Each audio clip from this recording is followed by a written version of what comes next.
We have a second name apart from the ones I've given you.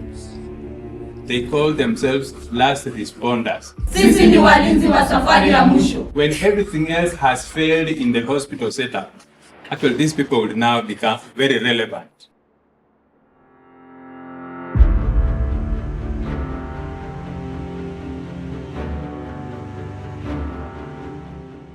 In JFC, we have two cadres. That is the certificate level.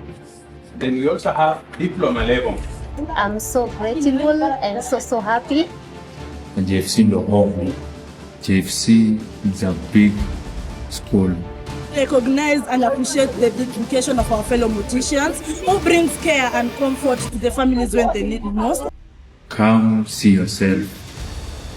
JFC has nurtured a lot of talents, and JFC is where people can come enjoy their life when studying. Urging you guys to come and join us. You'll have great experience, and I promise you guys you will enjoy.